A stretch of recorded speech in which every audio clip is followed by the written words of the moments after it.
নবী করিম সাল্লাল্লাহু আলাইহি সাল্লামের হাদিস থেকে আমরা জানি কিয়ামত যত নিকটবর্তী হবে ভূমিকম্পের পরিমাণ তত বাড়বে, ক্ষয়ক্ষতির পরিমাণ তত বাড়বে, মানুষ যত দালান কোঠার সভ্যতাকে বড় করবে, কিয়ামত যত নিকটবর্তী হবে, এগুলো সবগুলো কিয়ামত আলামত সমূহের মধ্যে থেকে একটি।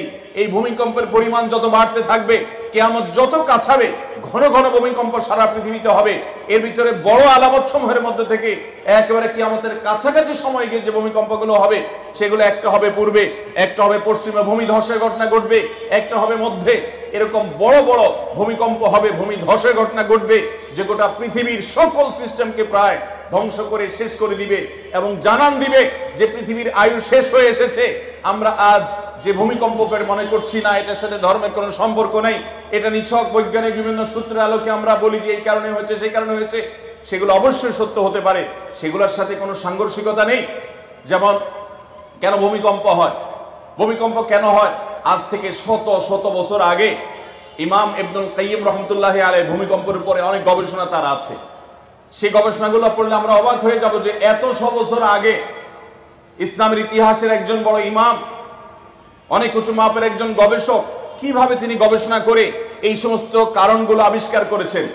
আমি নিজে ইবনুল কাইয়িম রাহমাতুল্লাহি আলাইহি এর এই সম্পর্কে গবেষণা পড়ে সমসাময়িক বিজ্ঞানীরা আজকের যে সায়েন্স এবং বিজ্ঞান ভূমিকম্পের যে কারণ দর্শায়, এটার কারণ যেগুলোকে ব্যাখ্যা করে, উল্লেখ করে, সেগুলোর সাথে মিলালে দেখি অবিকল মিলে যায়। অবাক করা বিষয়, সে তখন তিনি গবেষণা করে গেছেন। এরকম বাহ্যিক কারণ থাকতেই পারে।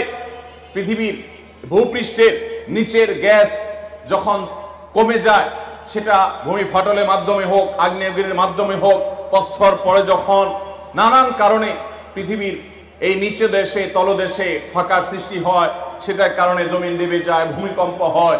এরকম নানান বিষয় বৈজ্ঞানিক গবেষণা উঠে এসেছে। এগুলোর সাথে কোনো দেশে কোনো সংঘর্ষ নেই। ইসলামের দৃষ্টি হলো, কোরআন এবং হাদিসের দৃষ্টি হলো আরো পেছনে। যেই কারণেই হোক না কেন, ওই কারণের পরের কারণ, তারও পরের কারণ, তারও পরের কারণ, যেগুলো সেগুলো বিজ্ঞান আর বলতে পারবে না। একজন ইমানদার বলতে পারবে আল্লাহর হুকুম হয়েছে, সৃষ্টি জগতের মালিকের ফয়সালা হয়েছে, তাই হয়েছে। অতএব আমরা অনেক কারণ বলতে পারবো। এখন যদি বলা হয় যে গ্যাস কেন বের হয়ে আসলো ফাটল দিয়ে, আগ্নেয়গিরি দিয়ে, এটার বিকল্প কেন থাকলো না? জলোচ্ছ্বাস হলো, ঘূর্ণিঝড় হলো, নিম্নচাপ তৈরি হলো, কেন নিম্নচাপ তৈরি হলো সাগরে? তার কারণ কি? আপনি কারণ ব্যাখ্যা করলেন, সেই কারণের আবার কারণ কি? এই মুহূর্তেই বা কেন হলো, এখানেই বা কেন হলো? এগুলোর ব্যাখ্যা আপনি বলতে পারবেন না।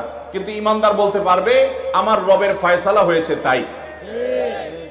যদি কেউ বলে রবের ফয়সালা কেন হয়েছে, তার আর কেন নাই, কারণ রব তিনি তার সম্পর্কে কোরআনে তার নিজের কথা নিজে বলেছেন যে তিনি যা করেন লা ইউসআলু আম্মা ইয়াফআলু ওয়া হুম ইউসআলুন, তিনি যা করেন কেন করেন এটা জিজ্ঞাসা করার মতো কেউ আর নাই, যেহেতু তিনিই একমাত্র সৃষ্টিকর্তা।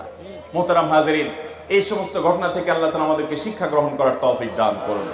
অতএব যারা আমরা এই যে বিভিন্ন রকমের ডিভাইস দিয়ে চন্দ্রগ্রহণ, সূর্যগ্রহণ উপভোগ করি, বিভিন্ন প্রাকৃতিক এই ধরনের ঘটনাগুলোকে উপভোগ করি, নবী করিম সাল্লাল্লাহু আলাইহি সাল্লাম এই সমস্ত ঘটনার সময় বিপদসন্ত্রস্ত হতেন, আল্লাহর জিকির এবং স্মরণ করতেন, মসজিদে ঢুকে যেতেন এবং ভয় পেতেন, আতঙ্কিত হতেন, না জানে কিয়ামত হলো।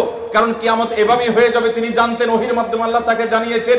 এগুলো শোনার পর আমাদের যে সমস্ত ভাইদের কাছে মনে হয় সেকেলে, তাদেরকে বলছি আজ সামুদ জাতি ঠিক একইভাবে আল্লাহর নবী হুদ আলাইহিস সালাম এবং সালেহ আলাইহিস সালামের আল্লাহর দেওয়া ভবিষ্যৎবাণীকে এইভাবে তারা তাচ্ছিল্য করেছিল, ঠাট্টা করেছিল, বিদ্রুপ করেছিল।